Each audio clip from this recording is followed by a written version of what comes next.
کوئی بھی اتنی جلد معاف نہیں کرتا، ماں بھی اتنی جلد اپنی اولاد کو معاف نہیں کرتی جتنی جلد بندوں کو اللہ معاف فرماتا ہے۔ بلکہ جو صغائر ہیں وہ تو بغیر توبہ کے ہی معاف ہوتے رہتے ہیں۔ فرمایا کہ جب تم وضو کرتے ہو تو اعضائے وضو کے گناہ جھڑ جاتے ہیں وضو سے، اور ہمیں پتہ بھی نہیں ہوتا۔ بہت سارے صغیرہ گناہ ایسے بھی ہیں کہ ہم ان صغائر کا ادراک بھی نہیں کر پاتے، لیکن وہ ہمارے سے جڑے ہوئے ہوتے ہیں، اور اسی طرح جب وہ ہمارے سے جھڑتے ہیں تو ہمیں ادراک بھی نہیں ہوتا کہ وہ ہمارے ساتھ جڑے تھے اور ہمارے سے دور بھی ہو گئے اور ہمیں پاک صاف کر دیا گیا۔ ایک نماز سے دوسری نماز تک کا وقت درمیان کے اندر ہونے والے گناہوں کا کفارہ ہے۔ ایک جمعہ دوسرے جمعے تک، ایک رمضان دوسرے رمضان تک گناہوں کا کفارہ ہے۔ تو یہ اللہ کی کرم نوازیوں کے رنگ ہے۔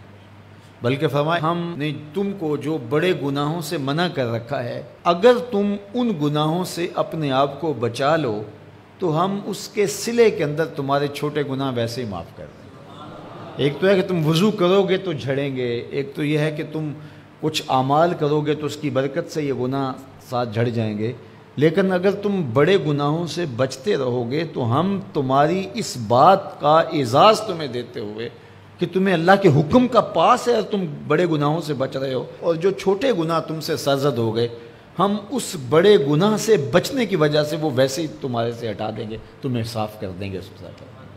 یہ کتنی کرم نوازیاں ہیں۔ اور اگر تم نیکیاں کرتے ہو تو نیکی بھی تمہارے گناہ کو مٹا دیتی ہے۔ اللہ کے محبوب علیہ السلام نے جو 3 وصیتیں کی تھی تو ان میں سے ایک وصیت یہ تھی کہ گناہ تم سے سرزد ہو جائے تو اس کے بعد تم نیکی کرو۔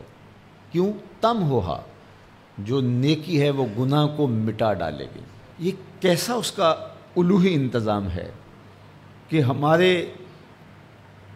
گناہوں کو مٹانے کے لیے کتنے سامان رکھیں۔ چھوٹے گناہ سرزد ہو گئے ہیں تو وضو کرنے سے، نماز ادا کرنے سے معاف ہو گئے، صدقہ کرنے سے معاف ہو گئے، کسی کو مسکرا کر ملنے سے معاف ہو گئے، رستے میں پڑی ہوئی چیز ہٹا دی تو اس سے معافی ہو گئی، دروشی پڑا تو گناہ معاف ہو گئے اور خطائیں دھل گئیں اور درجات بلند ہو گئے، اور نیکی کی تو ساتھ گناہ بھی معاف ہو گئے۔ تو باقی رہی بات کہ کبیرہ گناہ، بڑی بڑی باتیں، تو شرک سے بڑی بات تو کوئی نہیں ہے، سب سے بڑا گناہ تو شرک ہے۔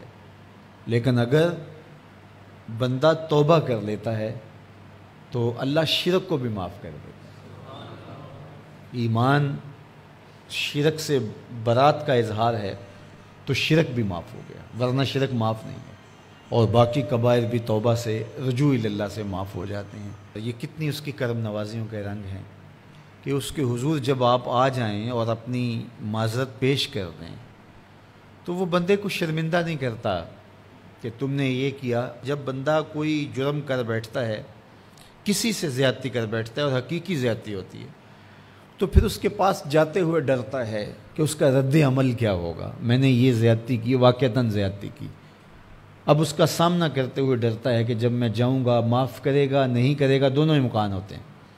پھر معاف کرے گا تو کتنا رگیدے گا، مجھے کتنا احساس دلائے گا، اور اس کے بعد معاف کرے گا تو بندے کے قدم اٹھتے بھی ہیں، اور کئی وسواس اس کے ساتھ جڑے ہوئے ہوتے ہیں کہ معافی ہوگی یا نہیں ہوگی، اور میری تذلیل ہوگی یا میری کیا صورتحال ہوگی۔ کسی سے بھی معافی مانگتے ہوئے اسی لیے لوگ اڑ جاتے ہیں۔ بعض اوقات وہ جانتے بوجھتے ہوتے ہیں کہ ہم نے یہ زیادتی کی ہے، اپنے بھائی کا دل دکھایا ہے، حق مارا ہے، زیادتی کی ہے، لیکن وہ اس احساس سے بچنے کے لیے تو پھر آہستہ آہستہ آہستہ آہستہ وہ اس کے عادی ہو جاتے ہیں۔ لیکن آپ اور میں گناہ کرتے ہیں تو گناہ کرنے کے بعد جب خیال پیدا ہوا کہ معافی مانگنی چاہیے، تو جب ہم وضو کر کے قدم اٹھاتے ہیں توبہ کے لیے تو ہمیں کوئی ایسا وسوسہ نہیں ہوتا کہ وہ معاف نہیں کرے گا۔ بلکہ حضرت داتا گنج بخش علی حجویری علیہ رحمہ کشف المعجوب میں ایک بزرگ کا قول نقل کیا کہ جس نے توبہ کی اللہ نے اسے معاف کر دیا۔ تو پھر ایک دوسرے بزرگ کا قول پیش کیا، کہا نہیں ایسا نہیں ہے کہ جس نے توبہ کی اللہ نے اسے معاف کر دیا، بلکہ یہ ہے کہ جس کو اللہ نے معاف کرنا تھا اس کو توبہ کی توفیق دے دی۔ وہ خود کہتا ہے نا کہ توبوا الی اللہ، میری طرف آؤ، رجوع کرو اور میری طرف آ کے اپنے گناہوں کی معافی مانگو، تو اللہ توبہ کے لیے بلا رہا ہے، تو جب بلا رہا ہے تو اس کا مطلب ہے معاف کر دیا تو بلا رہا ہے نا۔